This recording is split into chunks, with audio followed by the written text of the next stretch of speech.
La semaine passée, les évêques membres du comité permanent de la SENCO se sont réunis pour leur session statutaire et le comité permanent est constitué des archevêques et des évêques présidents des différentes commissions.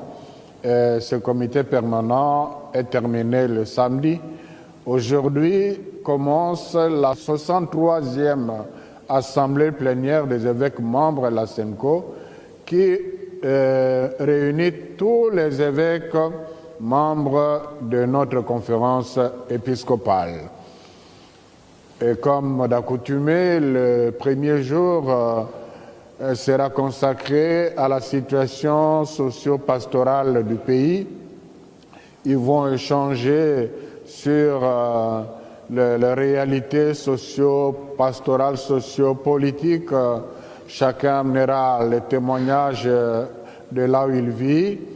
Ce sera aussi l'occasion pour eux de recevoir un message du nonce apostolique qui généralement profite de l'assemblée plénière des évêques pour échanger avec eux sur les points qu'ils estiment importants. Ensuite, tous les évêques de la SENCO recevront les rapports synthèse des activités des différentes commissions de la SENCO.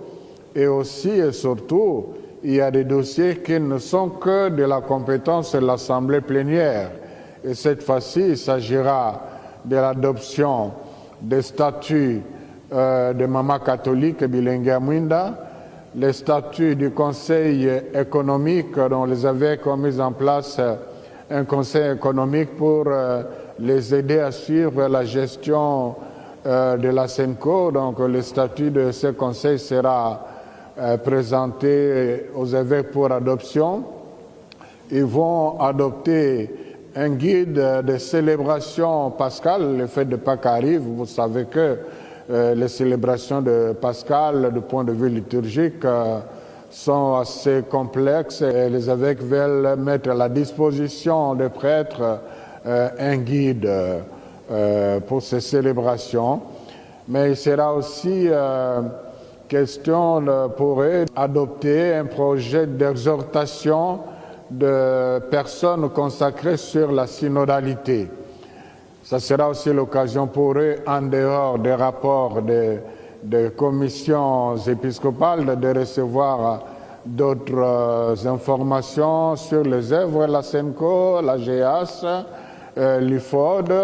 Ils vont aussi être informés sur la lutte contre la traite des humains, sur les services missionnaires internationaux, une sorte d'assurance pour le prêtre. Donc ce sera l'occasion pour eux d'écouter les rapports de commission, d'adopter les textes qui sont de leur compétence, mais aussi de recevoir quelques informations. Eh bien, quand j'ai vu les réactions sur l'allusion faite par le président de la SENCO de l'appui du Rwanda au M23, j'ai dit mais c'est soit on a affaire soit aux ignorants, soit aux hommes de mauvaise foi simplement, parce que ce n'est pas la première fois. Allez revisiter les textes de la SENCO, vous verrez que plusieurs fois les évêques membres de la SENCO et Monseigneur Fulgence et de ceux-là ont nommément cité le Rwanda.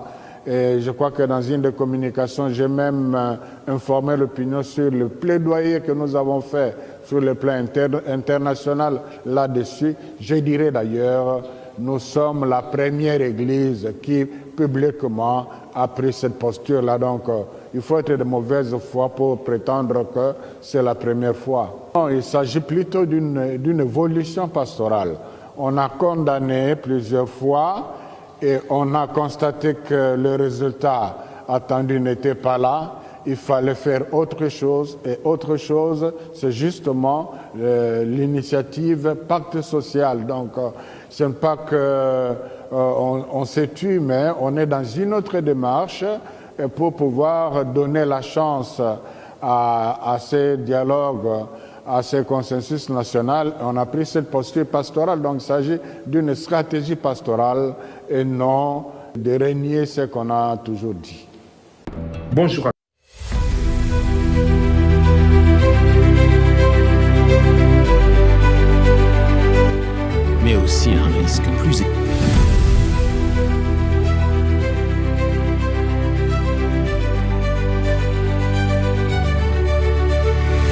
posez des questions, commentez, likez et surtout abonnez-vous pour nous donner la force de défendre la République démocratique.